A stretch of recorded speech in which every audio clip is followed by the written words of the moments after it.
Assalamualaikum dan salam sejahtera. Hari ini saya ingin berkongsi tentang panduan menulis perenggan pendahuluan dengan menggunakan teknik MISOP. Okey, baiklah. Seperti yang kita tahu, setiap penulisan karangan memerlukan pendahuluan. Okey, apa itu fungsi pendahuluan karangan?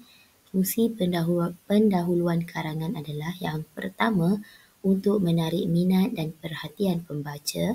Yang kedua, untuk menunjukkan arah kepada pembaca tentang persoalan yang akan disentuh dalam isi karangan dan juga bertepatan dengan kehendak soalan. Terdapat 7 jenis pendahuluan karangan, iaitu yang pertama, pendahuluan karangan jenis definisi, jenis pendapat, jenis suasana, jenis akronim, jenis puisi, jenis peribahasa dan yang terakhir jenis persoalan.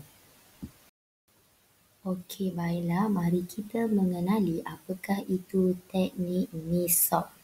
Okey, MISOP, M adalah masa, I adalah isu, S adalah sebab, O oleh itu, P untuk penegasan dan juga persoalan.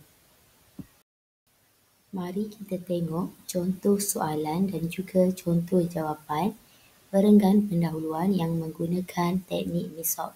Okey, soalan di sini, berdasarkan pemerhatian saya, sikap orang ramai masih belum berubah kerana sifat-sifat baik seperti belas ihsan, sopan santun, sabar, merendah diri, toleransi dan hormat menghormati belum menjadi cara kita. Lebih banyak lagi perlu dilakukan untuk menyemai nilai-nilai mulia ini dalam kalangan rakyat Malaysia, terutamanya generasi muda. Sebagai respon terhadap kandungan ucapan di atas, setiap individu perlu memainkan peranan untuk menyemai nilai-nilai mulia dalam kalangan masyarakat. Jelaskan peranan-peranan tersebut. Berikut merupakan contoh jawapan perenggan pendahuluan yang menggunakan teknik MISOP. Kita lihat ayat yang pertama, dalam mendepani arus modernisasi tanpa limitasi ini. Okey, ayat itu menunjukkan ayat masa. Seterusnya, isu nilai murni yang masih rendah dalam diri masyarakat di Malaysia, terutamanya generasi muda, sering diwar-warkan di media massa, sama ada elektronik atau media cetak. Okey, ayat itu menunjukkan ayat isu semasa.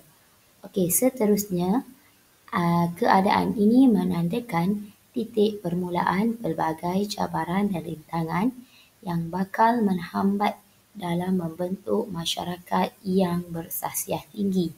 Okey, ayat ini menjelaskan tentang sebab.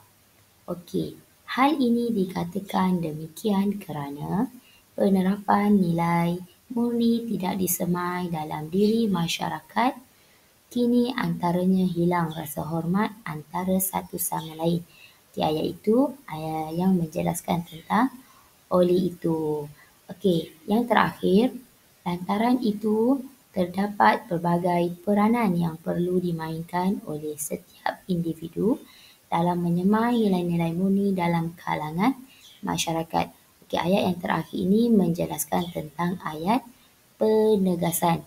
Jadi, dalam ayat ini kita boleh lihat dia menggunakan kelima-lima aspek, iaitu teknik aspek masa, aspek isu, aspek sebab, oleh itu dan juga ayat penegasan. Saya rasa setakat ini saja perkongsian yang dapat saya dedahkan tentang penulisan pendahuluan karangan menggunakan teknik MISOP. Okey, diharapkan perkongsian sebentar tadi dapat memberi manfaat dan juga input kepada para pendengar. Okey, sekian. Terima kasih.